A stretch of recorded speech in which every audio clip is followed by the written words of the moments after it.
मोदी सरकार के मंत्री अलग अलग जगह जाके विदेशी चैनलों पर बैठ के बताने लगे कि ये तो झुट्टा है, ऐसे ऐसे बोल रहा है। ये देखो ना, खुद नहीं खरीदता है, यूरोप नहीं खरीद रहा है रूस से तेल। पूरा प्रोपेगेंडा इनका उड़ा दिया, धज्जियां उड़ा दी। इतना ही नहीं, भारत को अलग थलग करने में लगे ट्रंप को पीएम मोदी ने क्वाड में अलग थलग कर दिया। जापान और ऑस्ट्रेलिया भी ट्रंप की टैरिफ वॉर के खिलाफ भारत के साथ खड़े दिखने लगे। यानी ट्रंप ने हर तिकड़म करके देख ली, लेकिन वो मोदी को झुका नहीं पाए, भारत को दबा नहीं पाए। जब अमेरिका को यह लग गया कि भाई मोदी के रहते तो भारत का कुछ बिगाड़ना बड़ा मुश्किल है, तो अब ट्रंप जो है वो टोन डाउन हो रहा है। और सिर्फ टोन डाउन नहीं हो रहे हैं, वो दिल जले आशिक टाइप बिहेव कर रहे हैं कि भाई मेरा दोस्त तो चला गया मेरा दोस्त रूस और Bharat.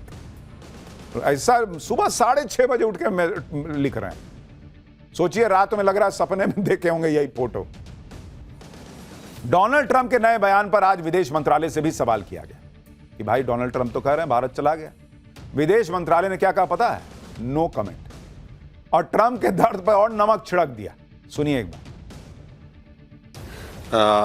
Regarding the post, I have no comments to offer on this post at this point. मधु, ये आपका सवाल भी इस पे था, तो इस पे हमारे पास अभी टिप्पणी करने के लिए कुछ नहीं है। यानी जैसे दोस्ती में नहीं होता है कि आदमी सोचता है कि मैसेज भेजूंगा कुछ तो भाई रिप्लाई लिखेगा, फोन काट दिया। मैसेज में रीड का साइन आ गया, नीला नीला टिक, लेकिन रिप्लाई नहीं गया भारत का, नो कमेंट। अब और उछलो। ट्रंप के बयान पर विदेश मंत्रालय ने कोई प्रतिक्रिया ही नहीं दी। कूटनीति की अपनी कुछ मजबूरियां भी हो सकती हैं, लेकिन सोशल मीडिया पर लोग ट्रंप के नए बयान को लेकर बहुत सी बातें कर रहे हैं। कोई कह रहा है कि ट्रंप ने भारत को खो दिया तो क्या हुआ, super power, fastest growing Pakistan तो है ना तुम्हारे साथ। कोई कह रहा है कि ट्रंप ने खुद ही भारत से दुश्मनी ले ली, भारत को दूर कर दिया, भारत को खोने का गम मना रहा है। लोग कह रहे हैं कि ट्रंप ने तो भारत को उसी दिन खो दिया था जब वो व्हाइट हाउस में मुनीर को लंच करवा रहे थे। खुद ट्रंप ने भारत जैसे मजबूत पार्टनर की जगह कंगाल पाकिस्तान को चुना, तो फिर अब पांव पटकने से क्या फायदा।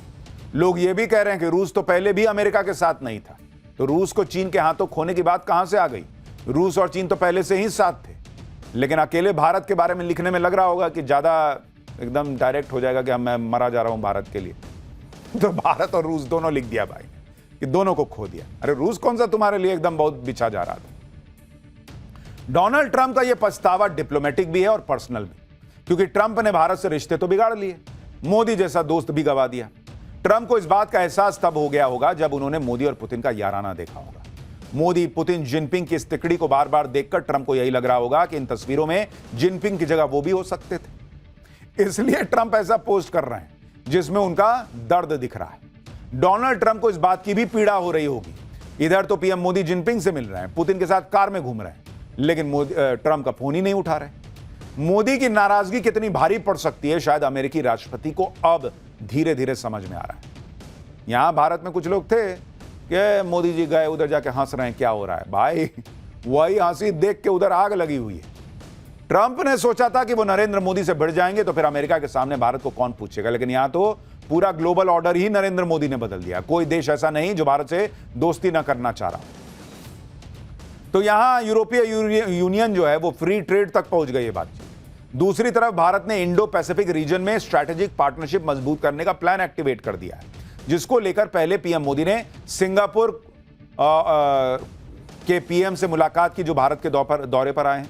पहलगाम आतंकी हमले पर भारत के साथ खड़े होने के लिए उनका आभार जताया और दोनों देशों के बीच 5 बड़ी डील भी हुई। और फिर एनएसए अजीत डोभाल की भी सिंगापुर के पीएम के साथ बैठक हुई। दोनों ने हाल में हुई घटनाओं के बीच इंडो पैसिफिक रीजन में सुरक्षित ट्रेड के उपायों पर चर्चा भी की। अब यह समझना भी जरूरी है कि ट्रंप के टैरिफ वॉर के बीच सिंगापुर के पीएम को भारत का जो ये भारत दौरा है उसको इतना अहम क्यों माना जा रहा है। दरअसल भारत दुनिया की ट्रेड लाइफलाइन मानी जाने वाली मलक्का स्ट्रेट में पेट्रोलिंग की तैयारी पूरी कर चुका है, जो सिंगापुर के पास से गुजरती है। मलक्का स्ट्रेट वो जगह है जहां से दुनिया का करीब 40% कच्चा तेल और कार्गो शिप गुजरते हैं। मलक्का स्ट्रेट हिंद महासागर को प्रशांत महासागर से जोड़ती है। सिंगापुर ने मलक्का स्ट्रेट को लेकर भारत की पहल का खुलकर समर्थन किया है और सिंगापुर ने यह तक कह दिया है कि मलक्का स्ट्रेट में भारत की मौजूदगी पूरे इंडो पैसिफिक रीजन को सुरक्षित रखेगी। सिंगापुर के इस बयान को भारत की बड़ी स्ट्रैटेजिक जीत भी माना जा रहा है। नरेंद्र मोदी तो बाकी देशों से दोस्ती मजबूत करने में लगे। उधर ट्रंप कैसे अपने पुराने और भरोसेमंद दोस्तों से अलग थलग पड़ते जा रहे हैं, उसकी झलक व्हाइट हाउस में हुए डिनर में भी दिखी। ट्रंप ने व्हाइट हाउस में टॉप टेक्नोलॉजी कंपनीज के सीईओ को डिनर पर बुलाया, लेकिन इनमें एक बड़ा नाम गायब था।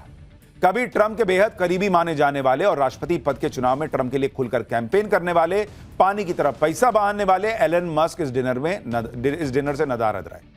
ट्रंप के डिनर में मेटा के मार्क जकरबर्ग, माइक्रोसॉफ्ट के फाउंडर बिल गेट्स और सीईओ सत्या नडेला, एप्पल के टिम कुक और ओपन एआई के सैम ऑल्टमैन जैसे दिग्गज सीईओ शामिल हुए। लेकिन मस्क भाई साहब वहां नहीं गए। मस्क नहीं पहुंचे तो इस पर चर्चा ने जोर पकड़ लिया कि उन्हें ट्रंप ने न्योता ही नहीं दिया क्या, जिसके बाद खुद एलन मस्क ने पहले ही कह दिया था कि उन्हें न्योता मिला है लेकिन वो नहीं जाएंगे, क्योंकि मस्क भी अब शायद समझ चुके हैं कि ट्रंप को दोस्ती नहीं बल्कि अपनी शर्तों पर होने वाली बिजनेस डील के रिलेशन को लेकर ही उनका ध्यान रहता है। टैरिफ वॉर पर अपने ही घर में घिर चुके ट्रंप डिनर में भी यही साबित करने में जुटे रहे कि वो दुनिया के दूसरे देशों से नहीं बल्कि अपने देश की कंपनियों से भी बिजनेस डील करने में जुटे। तो भैया ग्लोबल ऑर्डर तो बदल रहा है, लेकिन भारत इस ग्लोबल ऑर्डर में भी मजबूती से ऊपर जाता दिख रहा है, अपनी शर्तों पर चलता दिख रहा है, प्रगति करता दिख रहा है। लेकिन नरेंद्र मोदी तो रिफॉर्म कर रहे हैं, राहुल गांधी क्या कर रहे हैं? पाठशाला में अगला चैप्टर देखिए विपक्ष का। पीएम मोदी देश में बड़े बड़े रिफॉर्म कर रहे हैं, राहुल गांधी आरक्षण वाला कौन सा नया एटम बम निकाल कर ले आए? ईवीएम के दिन गए क्या? अब बैलेट पेपर से होगा चुनाव। कांग्रेस ने कहां बड़ा उलटफेर कर दिया। अब देश की राजनीति के बारे में आपको बताता हूं।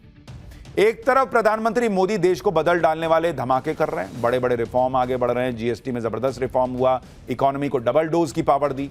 उधर इंडी गठबंधन और कांग्रेस है जो वोटर लिस्ट पर उलझा हुआ था, वोट चोरी का एजेंडा चलाने में जुटा हुआ था, ईवीएम बैलेट पेपर की बहस में ही उलझा हुआ है।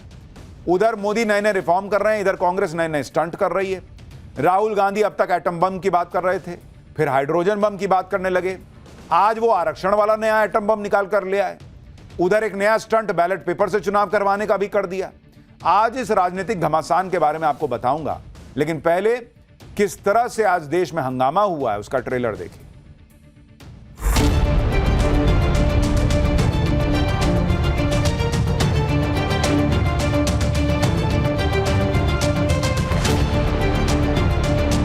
अब इस सरकार पे दिन नहीं बचे, दिन गिने जा रहे हैं, उल्टी गिनती शुरू हो चुकी है सरकार की। कोई बिहार से लेकर के आपत्तिजनक करके कोई बात है तो जरूर माफी मांगनी चाहिए।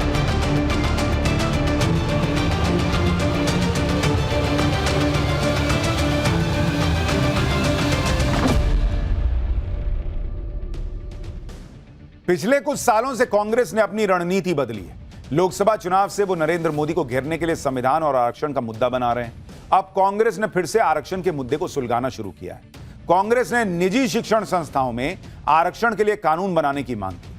कांग्रेस कह रही है कि निजी शिक्षण संस्थानों में एससी, एसटी, ओबीसी को आरक्षण देने के लिए सरकार अगले संसद सत्र में बाकायदा कानून लेकर आए। निजी उच्च शिक्षण संस्थानों में एससी को 15%, शेड्यूल ट्राइब को 7.5%, ओबीसी वर्ग को 27% का प्रतिनिधित्व मिलना चाहिए। सरकार को आरक्षण से संबंधित आर्टिकल 15 सबसेक्शन 5 को लागू करने के लिए संसद सत्र में कानून लाना चाहिए। कांग्रेस का कहना है कि संविधान के आर्टिकल 15 सबसेक्शन 5 में संशोधन यूपीए सरकार ने किया, लेकिन मोदी सरकार इसे लागू करने के लिए कानून नहीं ला रही। मोदी सरकार बहुजनों को न्याय नहीं देना चाहती। एक बार कांग्रेस को सुनिए, फिर आपको इसका सच भी बताता हूं। संविधान में संशोधन हुआ था, 15(5) का संशोधन, यह सबसे क्रांतिकारी संशोधन हुआ था। किसने करा था? कांग्रेस की यूपीए सरकार ने करा था, मनमोहन सिंह जी की सरकार ने करा था। पर क्या कारण है कि 11 साल हो गए, क्या मोदी जी ने आज तक इसके लागू करने के लिए संसद में कोई नियम पारित करा, कोई लॉ लेकर आए?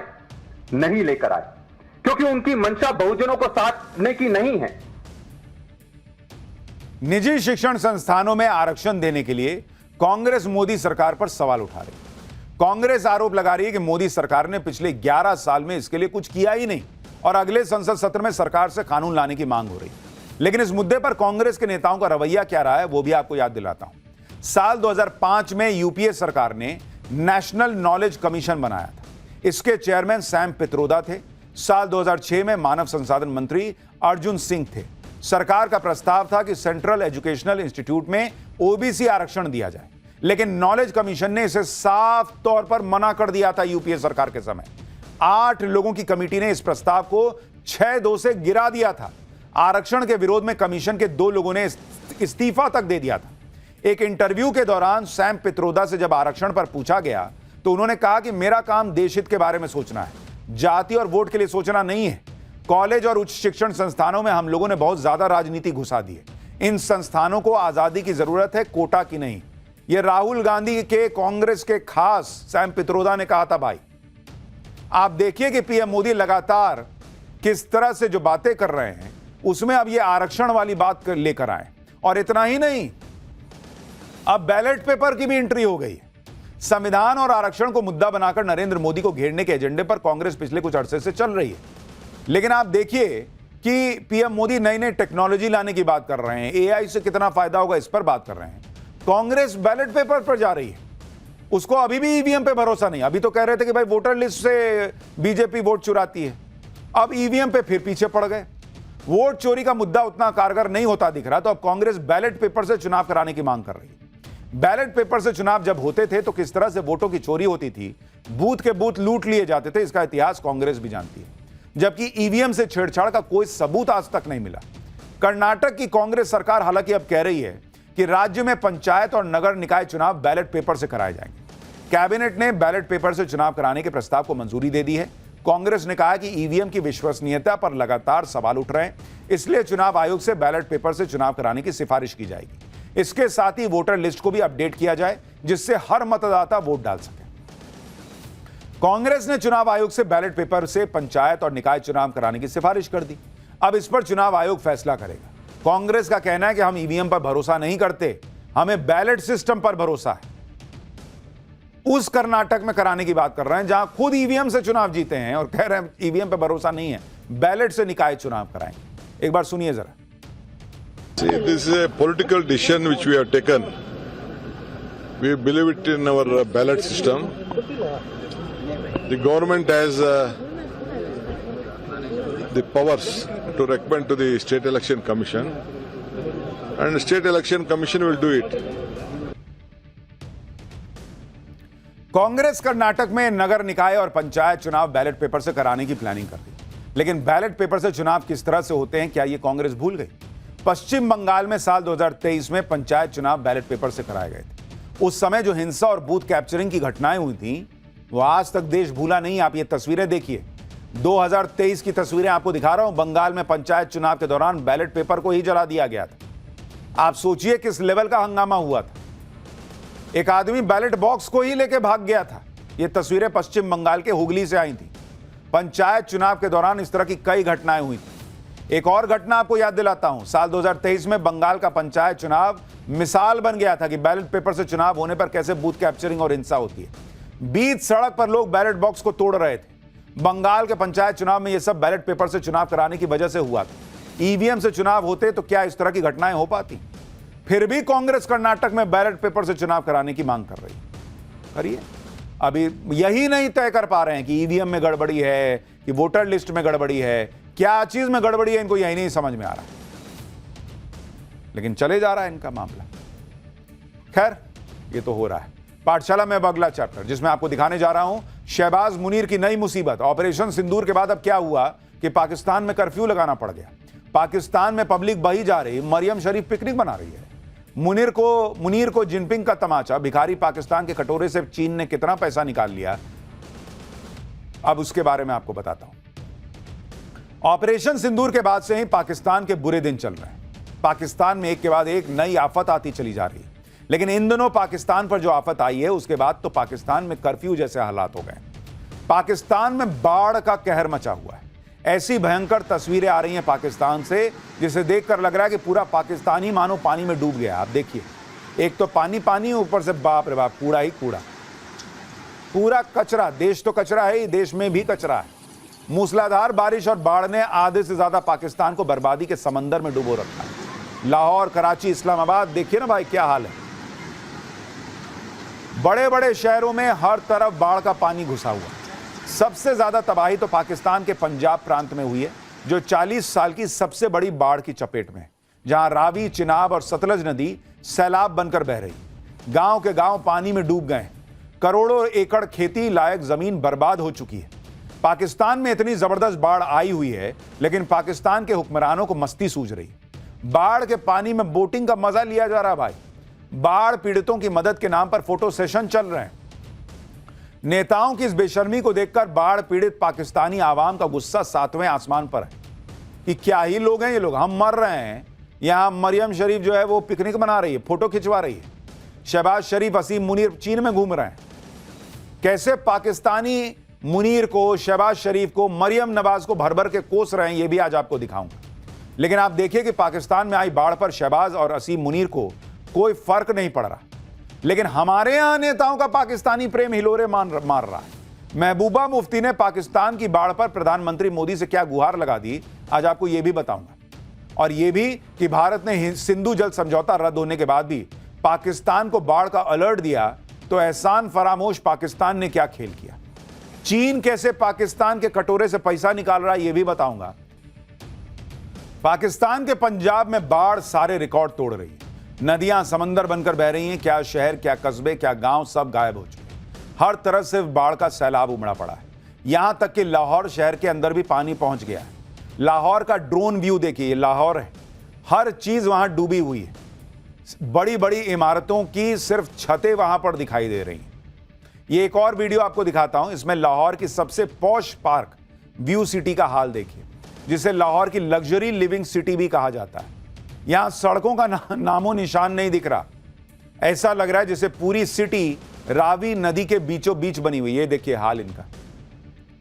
आप सोचिए लाहौर का ये हाल है तो पाकिस्तान के बाकी पंजाब का क्या हाल होगा। 4000 से ज्यादा गांव बाढ़ के पानी में डूबे हुए हैं। 40 लाख से ज्यादा लोग बाढ़ में फंसे हुए हैं और 20 लाख से ज्यादा लोगों को बेघर होना पड़ा है। सैकड़ों लोग बाढ़ के पानी में डूबकर जान गंवा चुके हैं।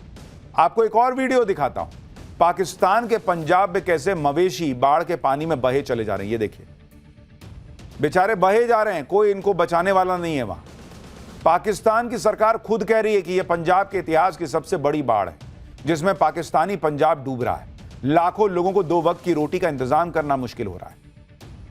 लेकिन पाकिस्तानी पंजाब की सीएम मैडम मरियम नवाज इतनी भयंकर आपदा को फोटोशूट का अवसर बना के घूम रही हैं। आप वीडियो देखिए मरियम का। पाकिस्तानी पंजाब की मुख्यमंत्री मरियम नवाज बाढ़ प्रभावित इलाकों में बोटिंग का लुत्फ उठा रही हैं। कैसे बोट पर बैठकर अपना फोटो शूट करा रही हैं, देखिए।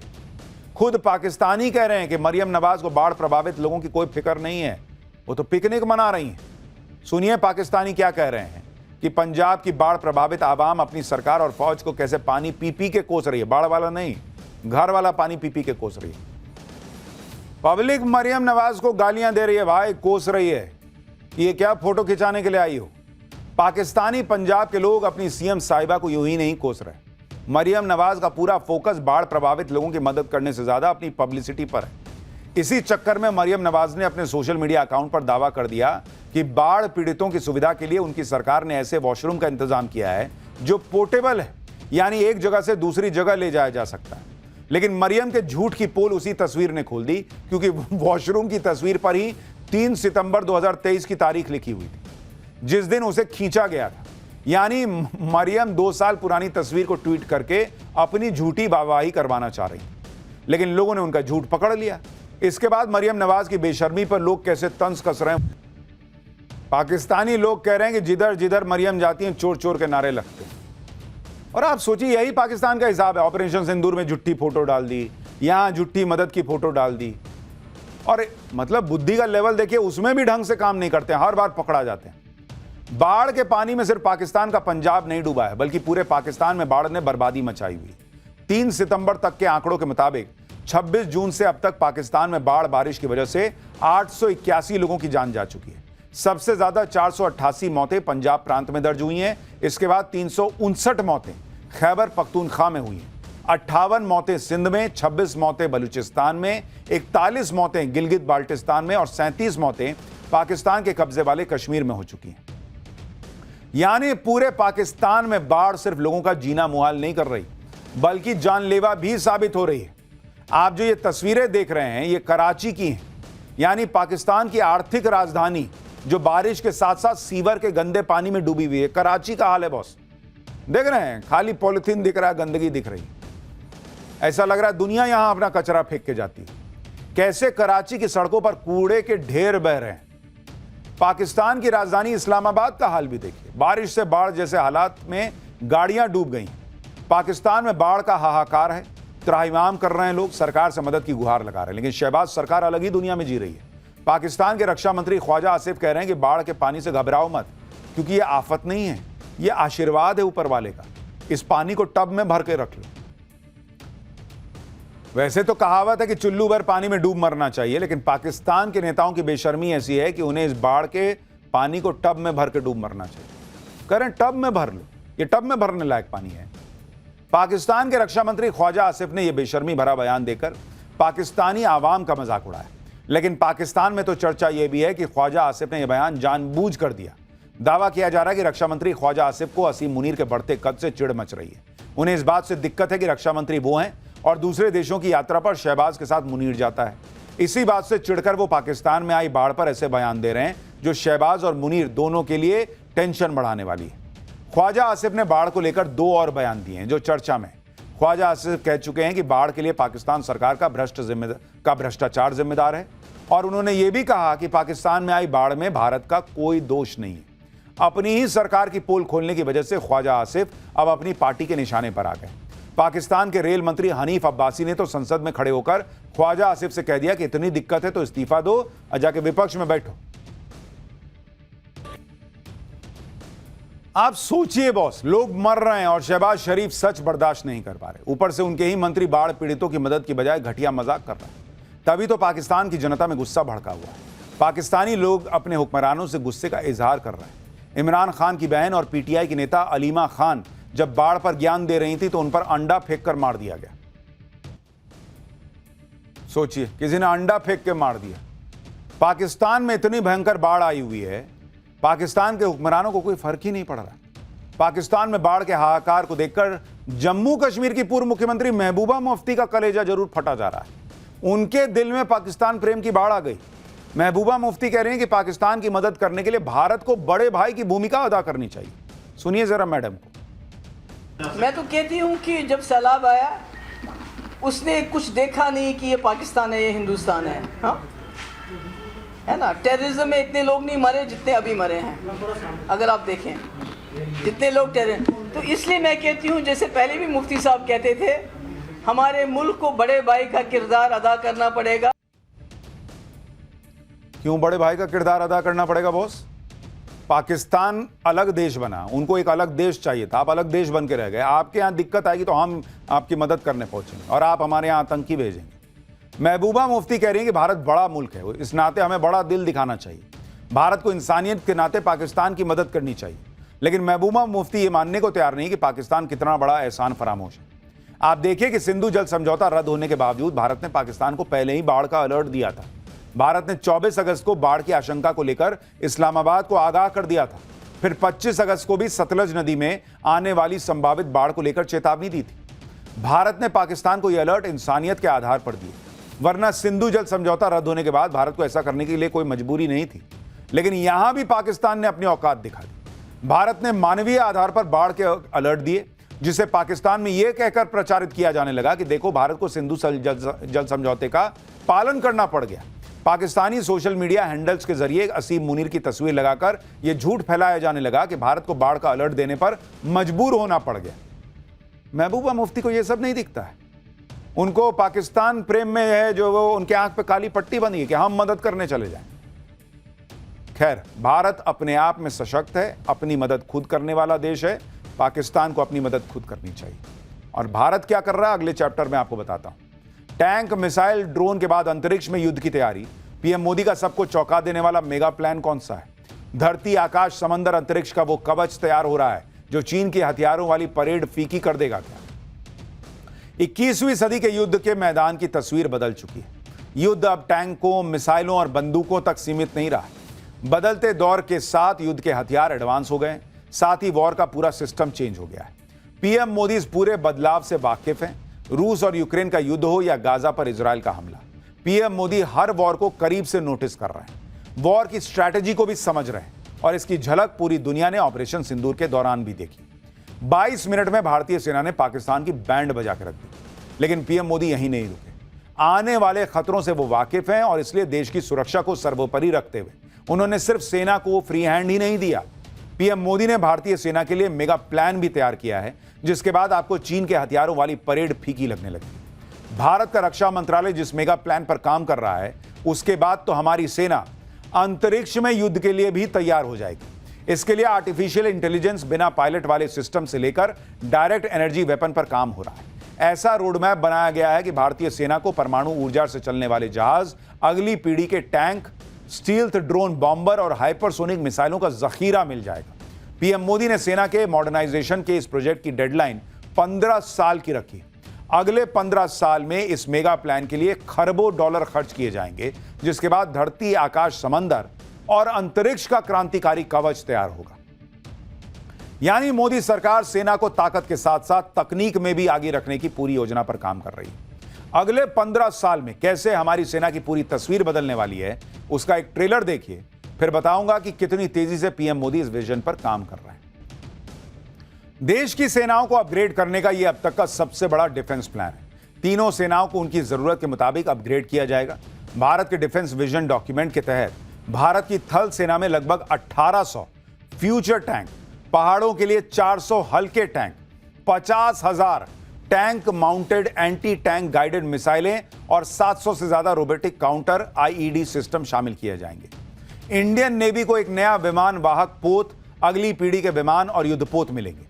इसके साथ ही इलेक्ट्रोमैग्नेटिक एयरक्राफ्ट लॉन्च सिस्टम और न्यूक्लियर प्रोपल्शन वाले युद्धपोत को हरी झंडी मिल गई है। वहीं एयरफोर्स को हाई एल्टीट्यूड वाले 75 छोटे उपग्रह, 150 स्टील्थ बॉम्बर ड्रोन और 100 से ज्यादा रिमोट पायलट एयरक्राफ्ट और सटीक हमला करने वाली सैकड़ों मिसाइलें मिलेंगी। इंडो पैसिफिक रीजन में चीन की ताकत से सब वाकिफ है। ऐसे में भारत शक्तिशाली एयरक्राफ्ट कैरियर अपने बेड़े में शामिल करना चाहता है। अभी भारत के पास 2 एयरक्राफ्ट कैरियर हैं, आईएनएस विक्रमादित्य और आईएनएस विक्रांत। अब ऐसे कैरियर की जरूरत है जो इलेक्ट्रोमैग्नेटिक एयरक्राफ्ट लॉन्च सिस्टम से लैस हो। ये लॉन्च सिस्टम स्टीम लॉन्चर से ज्यादा ताकतवर होते हैं, ज्यादा वजनी एयरक्राफ्ट को छोटे डेक से लॉन्च करने में सक्षम होते हैं। भारत की योजना फ्यूचर के वॉरशिप को न्यूक्लियर पावर से चलाने की भी है। इसी तरह नौसेना को अगली पीढ़ी के 10 फ्रिगेट यानी लड़ाकू युद्धपोत, 7 एडवांस कॉवर्ट यानी छोटे युद्धपोत और 4 लैंडिंग डॉक प्लेटफॉर्म भी मिलेंगे। भारत के पास अभी नीलगिरी, तलवार, ब्रह्मपुत्र और शिवालिक क्लास के कुल 17 फ्रिगेट्स हैं। अगले 15 सालों में इसे दोगुना करने का लक्ष्य रखा गया है। भारत एक तरफ फ्यूचर वॉर की तैयारी कर रहा है, तो आमने सामने युद्ध के लिए भी सेना को एडवांस तकनीकें दे रहा है। भारत का लाइट वेट जोरावर टैंक चीन के टाइप 15 टैंक से लोहा लेने के लिए खास तौर पर तैयार किया गया है। गलवान झड़प के बाद चीन ने बड़ी संख्या में लाइट टैंक बॉर्डर पर तैनात किए थे। भारत के पास जो T-72 और T-90 जैसे टैंक हैं, ये काफी वजनी है और इन्हें ऊंचे पहाड़ी इलाकों में तैनात करना और ऑपरेट करना थोड़ा मुश्किल है। जबकि जोरावर टैंक सिर्फ 25 टन वजन का है। इसे आसानी से एयरलिफ्ट करके पहाड़ी मोर्चों पर तैनात किया जा सकता है। बड़ी बात यह भी है कि आर्टिफिशियल इंटेलिजेंस से लैस और अपने टारगेट की पहचान करके उसे लॉक कर सकता है। उसी के हिसाब से अपनी फायर पावर को एडजस्ट कर सकता है। भारतीय सेना ऐसे 400 टैंक जल्दी ही अपने जखीरे में शामिल करेगी। इंडियन आर्मी रोबोटिक्स पर भी जबरदस्त काम कर रही है। अब तो ऐसी रोबोट सेना तैयार करने की तैयारी की जा रही है जिसके बाद युद्ध के मैदान में किसी भी सैनिक की मौत नहीं होगी। आप खुद देखिए, युद्ध के मैदान में बारूदी सुरंगों से फौज को बहुत ज्यादा खतरा होता है। ऐसी ही बारूदी सुरंगों को डिटेक्ट करने और उन्हें नष्ट करने के लिए रोबोट्स तैयार किए जा रहे हैं। इन रोबोट्स को दूर से कंट्रोल किया जा सकता है। भारत का दक्ष और म्यूल जैसे रोबोटिक सिस्टम इस काम को बखूबी अंजाम देने में सक्षम है। भारत ऐसे रोबोटिक प्लेटफॉर्म भी तैयार करने में जुटा है जहां एक्सरे, लाइडार यानी लाइट डिटेक्शन एंड रेंजिंग और अर्थ पेनिट्रेटिंग रडार से ये लैस होंगे। ये रोबोट जमीन से लेकर समंदर तक बारूदी सुरंगों को खोज पाएंगे। बारूदी सुरंगों को खोजने के साथ उन्हें नष्ट भी कर देंगे। For more of such videos, do like, share and subscribe to ET Now Swadesh.